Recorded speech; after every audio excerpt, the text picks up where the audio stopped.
هەرچەندە وەک هەر ڕۆژێکی ئاسایی لە ڕۆژانی ساڵی خوێندندا سەرقاڵی خوێندن و فێربوونن، بەڵام ژیانی ئەم مناڵانە بەهۆی پەلاماری تیرۆرەسانی داعش و جینۆسایدەکەی شنگالەوە بە شێوەیەکی زۆر تۆقێنەرانە بۆ هەتایە گۆڕانکاری بەسەردا هاتووە. 2 ساڵ لەمەوبەر لە کاتی کارەساتەکەی شنگالدا دایک و باوکی بەشێک لەم مناڵانە بە بەرچاوی ڕۆڵەکانیانەوە کوشت و بڕکران و ژمارەیەکیشیان هێشتا چاوەڕێی گەڕانەوەیان دەکەن. ساعت 8 سبەهێ بوو سەرمەداگرتن و ئەم ڕاوین ما نزانین وێن ما کەڤنە دەستە داعشدا. ئەم درێ خۆ ڕاوین باویم و سێ خوشکن کەنە دەستەوەندە کوشتن. پامەلڤی و هابوو بە دلێ ماژی بواندوە مادبن هۆڤاگەرن بەس ئەم نزانین کوشتینە ساغن. بەشێک لەو منداڵانە کە بەهۆی کارەساتی شنگالەوە کە سوکاریان لەدەست داوە لە خانەیەکی قەزای شێخاندا دەژین کە بە هاوکاری لەگەڵ ڕێکخراوێکی ئەڵمانیادا کراوەتەوە.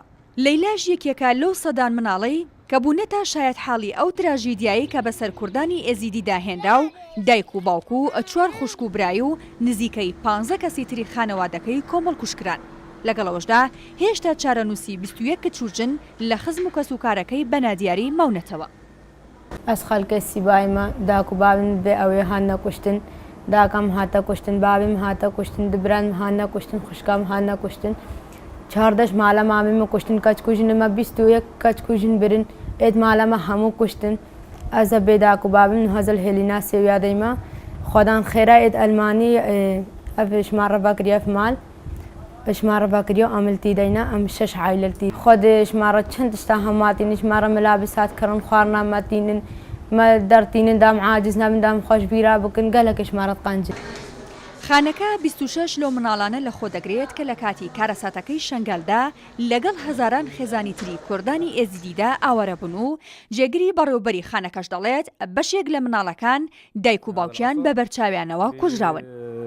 قتل آبائهم أمام عيونهم لە ڕۆژە ڕەشەکەی 3 ئابدا تاوانبارەکانی ئەم سەردەمە دایک و باوشی منداڵەکانیان بە بەرچاوی ڕۆڵەکانیانەوە کوشتووە و ئەو کات منداڵەکانیش هەڵهاتن. بەشێکیشان دایک و باوشیان لەدەستداوە و بەشێکی تریشیان باوشیان نەماوە و پێش ئەوەی بێنە خانەکە لە ڕەوشێکدا بوون کە بەزەیت پێیاندا دەهاتەوە. هەرچەندە خانەکە کە کەمێک ئومێدی بەداهاتووی ئەو مناڵانە بەخشیوە، بەڵام هیچ کات ناتوانێت ببێتە جێگرەوەی سۆزی ئەو دایک و باوکەی کە ناتوانن جارێکی دیکە چاویان پێیان بکەوێتەوە.